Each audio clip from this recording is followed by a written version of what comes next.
Hey guys, welcome back to my channel. My name is Lara Savage. So in January I mentioned that I was going to make a capsule wardrobe, and I am so excited to finally start it. I didn't post a video of it last week because I said I was still editing and doing all those things. And yes, this is the sleep dress. Now in this video I'm going to be dropping the sewing pattern, and then in the next video I'm going to be dropping the making of this pattern. So today is going to be for this pattern, and tomorrow guys, everything you're going to see everything tomorrow. Let's get our intro in and do what? Stitch up.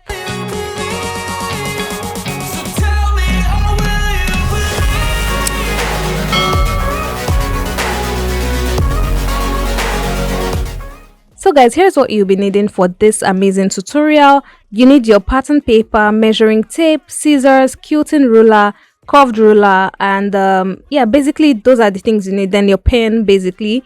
And also you can actually make this while you're working on your fabric. I just don't want to make any mistakes. That's why I love making patterns. So let's get started. So guys, you're going to place your pattern paper just like this. So I want to be working on the front and the back at the same time. I don't want to have to work twice basically. But if you're working on your fabric directly, please make sure this part where you're seeing on my screen is unfold on your fabric. And to get that fold, you're going to measure your hip divided by 4 and add 2 inches. Now the 2 inches is 1 inch will be for ease and 1 inch will be for the seam allowance. So what we're going to do now is measure our shoulder to shoulder measurement and divide it by 2. In my case, I have 15 inches divided by 2. That gives me 7.5 inches.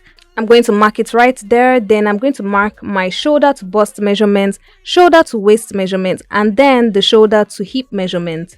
Then from this point, you can also measure where you want your dress to actually fall on your body. If your pattern paper is up to it, draw it right there. But if it's not, you're going to add that measurement when you're cutting it on your fabric. That's what I did in my case. Now guys, you're going to use a line to represent all the 3 lines. So your waist, your bust, your hip, and then your hem, the 4 lines basically. So mark it out and label it accordingly. Now that we're done with the labels, we're going to now go down by 1 inch on the shoulder line. So this is just like for formality purposes. We need it to be able to get our measurements correctly. So you're going to go down by 1 inch and then use a line to draw it. Now after slanting this by that 1 inch, you're now going to measure 8 inches or 7 inches if you're smaller, so that you can get your armhole line. So here I've gone down by 7 inches, and I'm going to use a line to just represent it.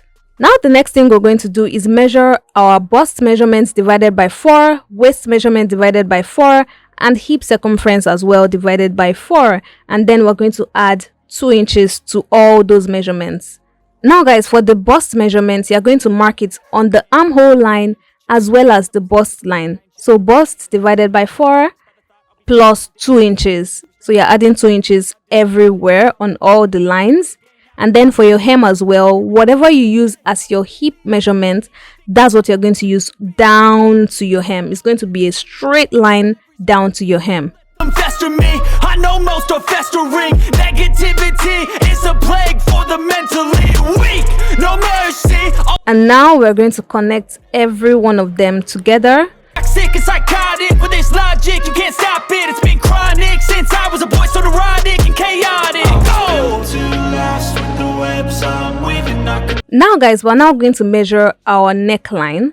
So our neckline will be from the top, so from the tip right there, to 8.5 inches. It's 8.5 inches I'm using. You can use any neckline you want, depending on how deep you want it to be or how high you want it to be. I'm using 8.5 inches in my case. Then I'm now going to measure 6 inches from the slope.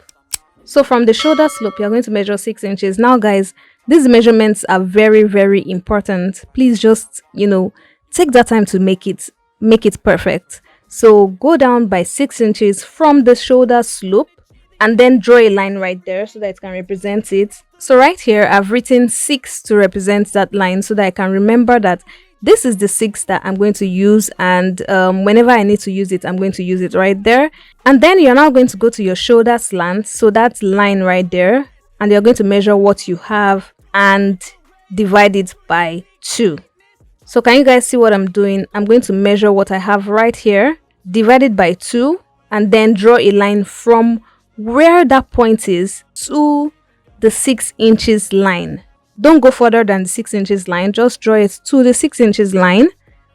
And now we're going to connect this point to the neckline. So the place we wrote N, you're going to connect it to it.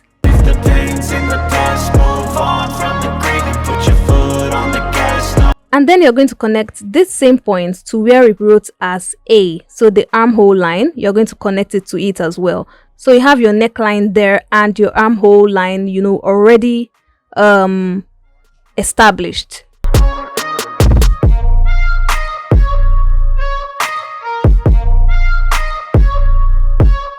So guys, right now I'm going to add 1/2 inch seam allowance to the top, so that when I'm sewing it, when I'm sewing the facing basically to it, when I'm finally sewing it, it's going to not give me any problem. So I'm going to have room to adjust it perfectly. So I'm going to have my seam allowance ready and not, you know, have to waste my fabric or, you know, get short of fabric basically. So this is what I'm doing right here, adding my 1/2 inch seam allowance. And then guys, if you want to cut the back where we have this N, that neckline side, that's where you're going to fold in to get your back pattern basically. That's why I said I prefer making the pattern, because it's easy to manipulate, very easy to manipulate. So once I cut it out right now, I'm going to show you guys what I'm talking about when I'm talking about cutting your back piece. Chaotic, go!